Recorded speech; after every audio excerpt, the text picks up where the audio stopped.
अब जो लोग आउट ऑफ बॉडी का एक्सपीरियंस करना चाहते हैं उनके लिए आप क्या कहेंगे कि करना चाहिए या नहीं करना चाहिए?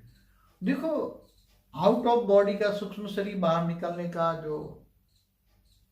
अनुभव करना चाहती कई बार आत्मा है, हम्म, तो अगर आप आत्मस्वरूप में स्थित हो जाओ, हम्म, तो जैसे ऋषि मुनि जिंदा चाहते थे कि सूक्ष्म शरीर बाहर निकाल के हम दूसरी पर पाया प्रवेश भी करते थे,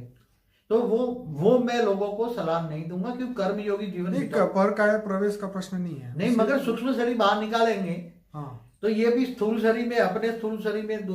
संभाल के कौन रखेगा हम्म, अगर दोबारा तुम प्रवेश नहीं कर पाओगे। हम्म, जैसे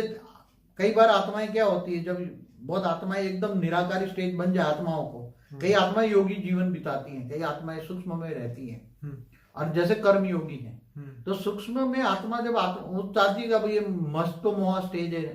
ये दुनिया में कोई मोह नहीं है, नष्टो मोहा है, और आत्मस्वरूप की अनुभूति है आत्माओं को, तो आत्माओं को अगर एक झड़क लगाए तो आत्मा डिटेच हो जाती है, शरीर को छोड़ देती है, तो आत्मा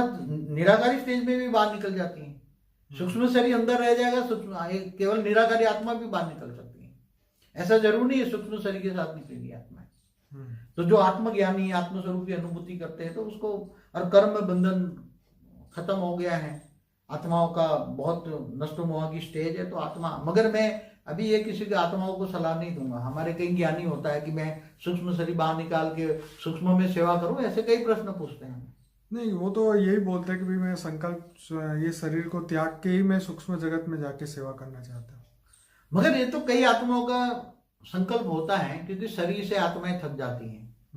और देह के संबंधों में उसको सुख नहीं मिलता, तो वो ये दुनिया से मतलब अब पांच तत्वों की या हद की दुनिया से उसको अटैचमेंट नहीं होता, इसलिए वो नष्ट मोह, तो आत्मज्ञानी है, आत्मज्ञानी आत्मस्वरूप की अनुभूति है, वो बेहद के ज्ञान की आत्माएं हैं। तो अगर वो चाहती है बेहद के ज्ञान की आत्माएं हैं और इजी गोइंग, मगर हम तो ये कहते हैं कि तुम आत्मस्वरूप बनकर इस शरीर को व्यक्त, हमारा जो देह है, हर कोई बेहद की आत्माओं को व्यक्त से अव्यक्त बन के जाना है तुम्हें, क्योंकि तुम व्यक्त से अव्यक्त बनने की थोड़ी प्रोसेस करोगे तो एक दिन जरूर तुम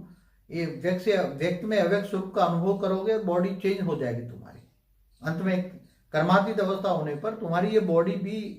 आत्मस्वरूप में स्थित होने से, आत्मा में पावर आने से उसकी कर्मातीत अवस्था हो जाती है और ये बॉडी भी चेंज हो जाएगी, बेहद की आत्माओं की बॉडी चेंज हो जाएगी, उसको स्व परिवर्तन कहते हैं।